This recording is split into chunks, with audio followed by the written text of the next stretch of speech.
All right, so what we're going to cover today is standards of measurement. So we're going to look at SI units, all right, those that we have covered before, and then also being able to convert those units from one to another. And we're going to do the same with English units, which is new, okay, to us this year. So you'll catch on quickly. It's the same setup that we used before, all right, when we converted in our metric system, okay?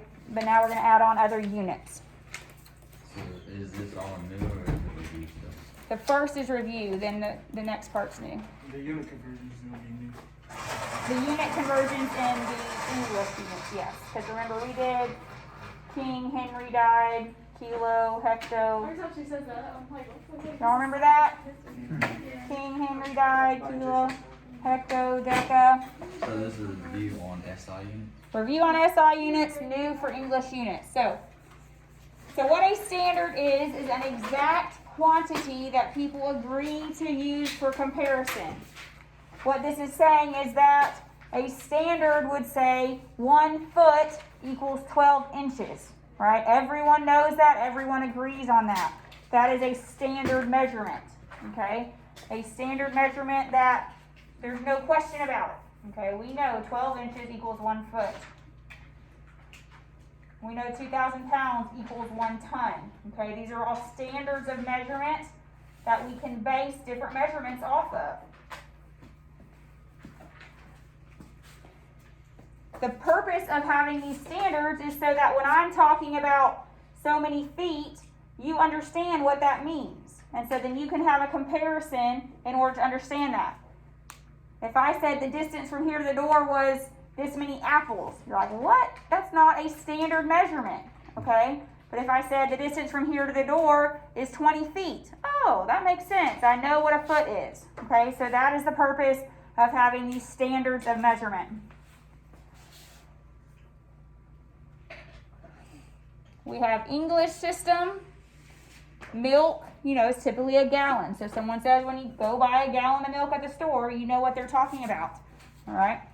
Lumber, if you're going to buy wood for a project at your house, that's typically going to be measured in feet. Okay, so that's a standard of measurement. Potatoes, pound. Okay, these are all just different measurements. Other systems, other nations use completely metric units. Okay, meaning kilograms, centimeters. I mean, we do use centimeters, but our standard typically is the foot. All right, the great thing about this metric and SI system is that they're all multiples of 10. So in the metric system, it's really easy to convert from one unit to another. Okay, it's all a basis of 10, multiplying by 10 or dividing or by 100. All right, these types of things in order to convert units. So that is one really nice thing about the metric system. So we're going to do both in today's lecture though. Milk in other systems is measured by the liter. That's its standard for volume. Lumber would be a meter. Potatoes would be a kilogram. Okay, so these are the standard measurements in the SI system. Liter for volume, meter for distance, and kilogram for mass.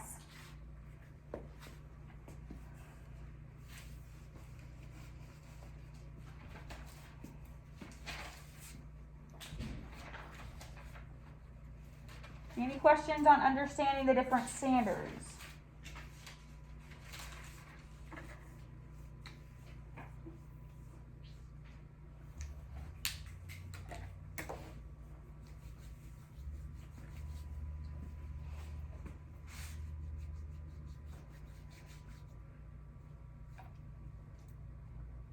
All right. So in 1960, an improved version of the metric system was devised. And we call this the International System of Units, which is abbreviated by SI. Okay, so if you see SI, that's all that's talking about, is this International System of Units. What this says is the basic units for each type of measurement. So a length measurement or distance measurement would be in meter for the SI system. The symbol or abbreviation would be just M. Mass would be kilogram or kg. remember the prefix here before tells you how many grams, okay? Gram is the base. Time is in second, abbreviated by an S. Temperature is in Kelvin, capital K. We'll get into temperature a little bit more later, but it's not degree Kelvin, right? When we talk about other temperature scales, we say degrees Celsius, degrees Fahrenheit. Kelvin is just a capital K, all by itself. So these are the different standards of measurement used for the SI system. Once again, it's easy to convert within this system because we're just going to use prefixes, multiples of 10, in order to convert from one unit to another.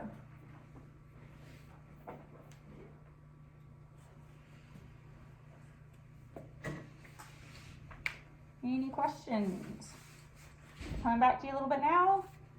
Maybe?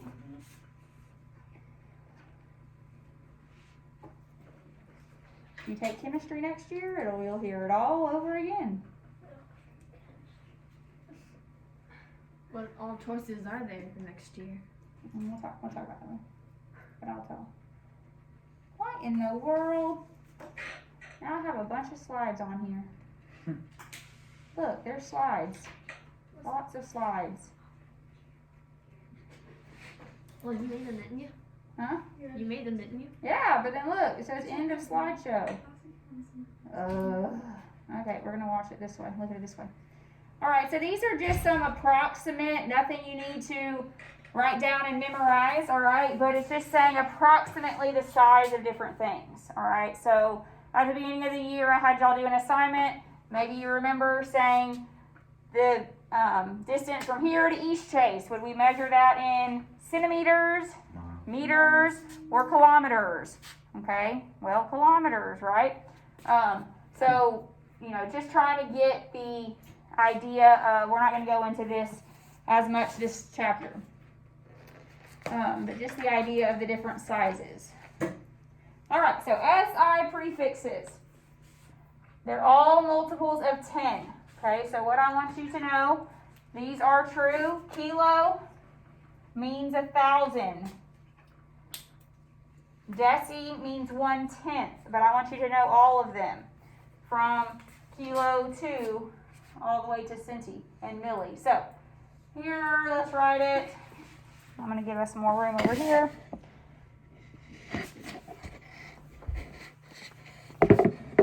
All right, so here's your SI system. We're going to have king, Henry, died, buy, drinking, chocolate, milk. All right, so hopefully this might come back to you. The K stands for what? Anyone remember? Kilo. Very good. Hecto. Hecto. Deca. Deca. Big D, very good, is deca. Remember, this B right here is our base unit. Okay, we have lots of base units. We could have the base unit of a liter for volume, the base unit of meter for distance, the base unit of gram, okay, for mass, joules for energy. We will use joules very heavily in physics when we get there next semester. Okay, seconds for time. Okay, so these are some of the base units. Then we have a little d. What's a little d? Deci. Deci. C. Centi. And M. Milli. Milli. Okay, so now we need to know, well, what do these mean? All right, they have different values. Okay, so a kilo is 1,000. Let me first say this. Everything this way is larger than the unit next to it. Okay, so everything to the left is larger. Kilo is larger than a hecto. Hecto is larger than deca. Deca is larger than the base. Base larger than deci, blah, blah, blah. So kilo is 1,000 times larger than my base. Okay, so all these values are going to be in terms of the base. And I'm only going to have you convert from one of these values to the base. Okay, so these are the values you will use. So 1,000 is kilo. Divide by 10, they're all multiple to 10, remember? So hecto would just be 100 times larger than the base. Deca is 10 times larger than the base. Deci, 10 times smaller than the base.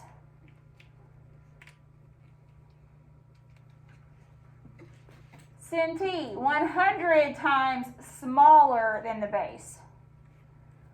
And milli, 1,000 times smaller than the base. Okay, so you got to know this chart. We'll use this chart then to convert from one unit to another. Okay, so that's what we're focusing on today.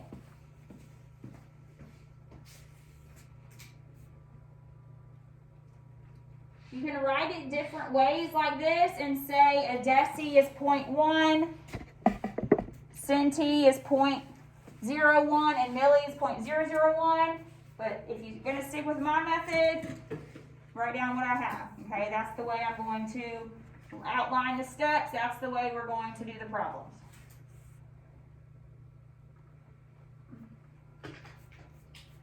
All right, so what a conversion factor is. We're going to use conversion factors when we do our metrics. These are all called metrics. We're going to do conversion factors when we do our English units. All a conversion factor is two equal parts. It's saying this is equal to this, therefore I can convert or change to another unit. So for example, 1,000 milliliters is equal to 1 liter. That's just a conversion factor. It's saying this is equal to this. 12 inches is equal to 1 foot. Okay, so we're going to use these things to help us change from one thing to another. Say you have a meter stick at home, right, and you want to paint your walls of your house. So you start measuring your walls with the meter stick. So you go to the store and you have the area of the wall that you're trying to paint in meters squared. Well, that's not going to help because when I get to the store, it's not measured in meters squared. Everything's in feet. So are you going to just go buy whatever you think? No, you're going to pull out your phone. No, you're going to convert. Okay? You're going to convert. So that is the benefit of knowing how to do this, is to be able to convert from one unit to the other. The same if you're trying to make a recipe at home and you have a gallon of milk, but your recipe calls for 4 cups of milk. You got to know how much to use, right? All right, so here are the steps. To convert your units, this is what you're going to do. You're going to write down your given. Okay, your given is going to be whatever I tell you in the problem. 3 liters, 5,000 seconds, 10 feet, 10 meters, whatever it is I tell you, write it down. Then you're going to add your conversion line. Okay, so here's the first example we're going to do this with. So here we have 1.255 liters, and I want to get to milliliters. So I set up my conversion factor line, just a straight line off to the side. Whatever unit is on top, I want to cancel that, right? I don't want any more liters in my answer. I want just milliliters. So that unit goes on the bottom. My new unit goes on the top, milliliter. That's what I'm trying to solve for. So if I have liters on top and I divide by liters, what happens to my liters? They canceled. And then I'm left with the units of milliliters, which is what I'm trying to solve for. Okay, so this can be applied to any metric unit. Whatever unit is on top goes to the bottom next to cancel. And the final unit you're trying to solve for is going to go up top. Now the next step says plug in your conversion factor. For metrics, we're going to use our King Henry died by drinking chocolate milk. When we get to English, we'll be doing something different. Okay, but for the metric units, what you do, you put a 1 with the bigger unit. Because it makes sense, right? I have one of a big unit, lots of little units inside one big unit. So what's bigger, a milliliter or a liter? Liter. A liter. So I put a 1 with my liter. And then I look over here to my chart. How many milli are in my base? 1,000. 1,000. So we're always going to be converting to base units. So you always use what is up here. The most important part is this number 5 step. You must put a 1 with the bigger unit. If you do not, you will multiply or divide wrong, incorrectly. Okay, so a 1 with the bigger unit. And then, you just told me 1,000, so then I plug in my 1,000 with my milliliter. That's a Now, this is like a big division bar. So anything on the top, I'm going to multiply. If this value is on the bottom, I would divide. Okay, so in this case, we just have our values on the top. So we're going to multiply across the top. You should get 1,255.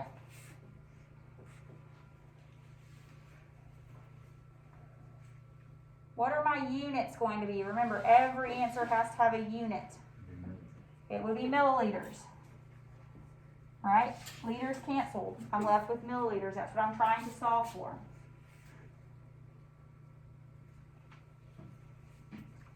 Any questions on that? And that should make sense. Make sure that your answer makes sense. A liter we know is bigger, so therefore I should have a lot of milliliters, right? Because they're smaller to make up my larger unit.